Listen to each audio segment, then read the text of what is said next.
Hey everyone, this is 2 Sheep 1 Wheat and I am Krissy. Today's video is an overview and a review on Lucky Duck's new game, Divinus, that is going to Gamefound. Video. Why can't I get that? No. I'm gonna redo that. So thank you to Lucky Duck Games who sent me this prototype, Divinus, to review for you guys. It is going to be on Gamefound in just a couple of days, so I'll link everything down below that you need to take a look at it. Anyway, this is a legacy game and it is for 2 to 4 players. So with the prototype version, we got scenario 1 and scenario 2, so let's jump into it. So basically you're trying to gain favors from both sides, and at the end of the scenario is when you're going to go through those 2 god cards on each side and figure out who has the most favor, who's going to gain them based on the tiles that you collect for kind of your player area. Now your player area is going to consist of these tiles right here, and you're going to be making a 4x4 grid in front of you. The first person who completes their 4x4 grid ends the game, and then all the points are calculated at the end using the app.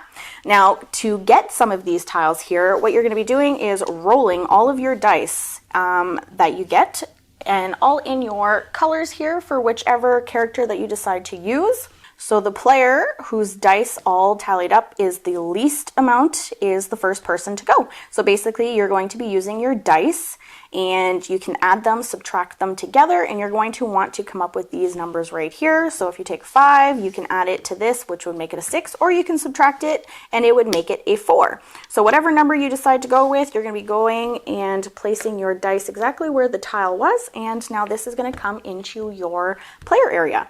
And everything else after this is going to be played off of this tile right here. So you need to make sure your next tile that you purchase can fit on this tile. Like if we use the 3 and the 4 to make a 7, you would be able to play that right there like that, so that the oceans or the seas match up together. So there are 3 different sections on these tiles right here. We have the sea, we have the plains, and we have the mountains. And you need to make sure that everything, whenever you purchase them, everything lines up. So something about this game is there are lots of stickers. You're going to be placing stickers in the rule books. You're going to be putting stickers on the board, on your dice, and on your boxes, on your player boxes. So in scenario 2, we had to place 2 stickers on the board. So that's these spots right here, these 2 locations right here. This basically adds an extra action that you can do besides placing dice to collect these tiles. So on these ones, basically this is what went here. And whenever you put your dice here, it has to add up to either -1, -2, or -3. And you collect some of these stickers here to put on your dice, like this one right here. You can collect some of these, and it basically just gives you other options whenever you're rolling your dice. And same thing goes for this spot over here. You're basically wanting to add up to your dice to 13, 14, or 15. These will give you items that you can place on your player boxes. These 2 spots on the board correspond with the quest cards up here. So now when you're in this spot right here and say you collected the most artifacts, you would be gaining this quest card right here, and you're going to be putting this into the app. I'll put a picture right here. So basically it'll just put into the app that you have favor for this side. Now if you're moving your dice over here and getting these stickers for your dice, like here, whoever forges the most dice sides is who's going to be gaining the favor for that side.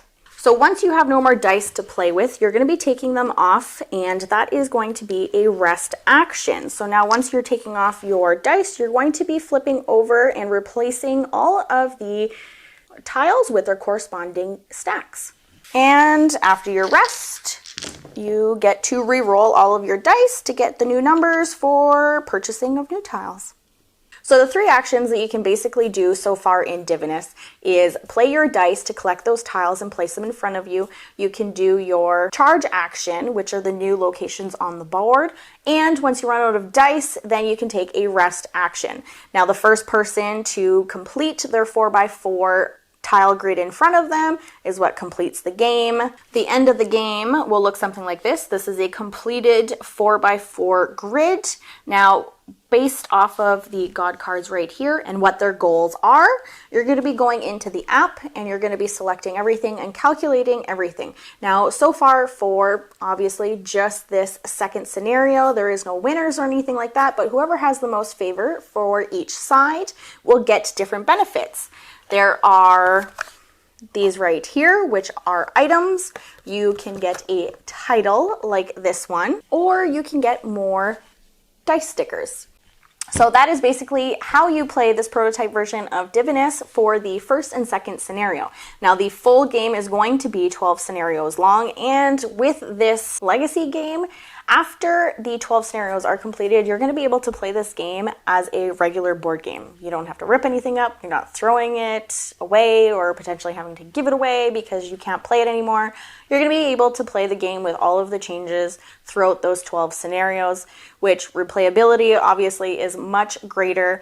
And this was the first legacy game that I have played. And again, I've just played the first and second scenario, but it was just enough to have me wanting more. It really intrigued me, all the different aspects of it, where you're changing the numbers on the dice, you're changing your character, you can give them items, you're gaining favor, and you're just kind of altering the box, and you can just collect different titles for your character as well. Love all the colors, the gods and everything. I think these are all really, really cool. The way that they did them, the artwork is great. The tiles are just full of colors. You're adding stickers to the tiles. I just messed everything up. You got these huge dice, and they all go with the color on the boxes. So you have these green ones here, so far anyway. Hopefully they don't change it. And then you blue, and I think the other one is purple, and the other one is yellow. And they're kind of like the dice from their other game, from Destiny's, like those big white dice. That's the size of these guys. Really easy to roll. They've got a nice weight to them too, so hopefully that doesn't get changed or anything like that, because I really like that about it. And I guess they're planning for the other scenarios that if you don't complete any of the quest cards, they're going to be added to the next one. And it's just really interesting to see which way they're going to go. So I'm looking forward to their campaign on Gamefound just to see if they add anything extra or anything like that, because this again is just a prototype version of it. I just got enough for one and the second scenario. So it'll be interesting to see how they go about it. This one, well, I'd say with all of their games, the setup is pretty easy. Destiny's, I've played Destiny's and I've played Chronicles of Crime 1900. Both were pretty easy setup. This is pretty similar to that as well. App wise, compared to the other two, this one is a very light app driven game. You're basically just putting in whenever you're completing a quest, at the end, whenever the game is triggered by the 4x4 grid, you're putting in, because you're going to have to go through the C tiles. So certain of the quest cards, for the first scenario, you're putting in how many C tiles you have, or so the most C tiles, you're putting in how many C sections that you have. So that's any like 2 or more tiles for C sections. So things like that. So you have to, everything is kind of based on the tiles that you're playing too. So you kind of have to remember that. And if there's ties, you're going off of the icons off of the tiles as well.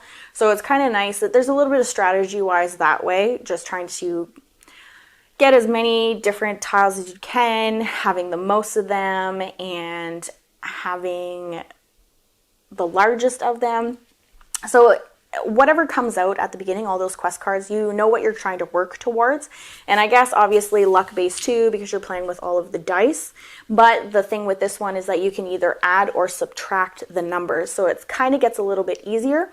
Now the first scenario that we went through was obviously a lot lighter. I feel like Lucky Ducks does that all the time with any of their games. The first scenario is always really light and just kind of explains everything to you, trying to get you into the groove. And then I feel like things really happen on the second scenario, which is exactly what happened with this one. You're just kind of adding more things to it, and the rule books, you're putting stickers in the rule books, and it just adds more rules and different, like the stickers on the boards for this one for the second scenario. It's just adding a whole bunch of different things, which is really, really cool. And I love the whole fact that you're playing as a demigod and you're just trying to like gain favor. And I'm super excited to see what the other scenarios are going to be, which again, like I said, like we're probably going to back this. Not even probably, we're going to be backing this because we got a taste for it and I want to know what's going to happen next. So this game, we did play 3 players. We didn't get in any 2 players just because of the fact that it is a legacy game, and I didn't want to start at 2 players and go into 3 players and things like that. So anyways, we played at 3 players just to try to give it a go, a real good feel for it. It worked out really well with 3 players. I would assume that it would play pretty well at 2 players too. The tiles, for right now anyway, who knows what's going to be changed or anything like that, but the game plays really well right now. But depending on how many players you're playing with, there are a certain number of tiles. Like these tiles, they'll have numbers on the back of them. Do I have any 3s? Yeah, see, so 3+ players, 2+ players. So it adds different, just adds more tiles so that you have more of a variety and you're not running out and everybody kind of has a chance to get this whole 4x4 grid. So yeah, I really enjoyed these first 2 scenarios. I wish I had more. Maybe they did that on purpose because now I'm backing it. I want to know if this is a game that you're going to be backing or not. Let me know down in the comments below. If you want to take a look at their campaign, I'll post the link down below for that as well. So anyway, I hope you enjoyed this overview and review on Divinus. And if you did, why don't you hit that like button and give me a subscribe? Subscribe? And why not subscribe?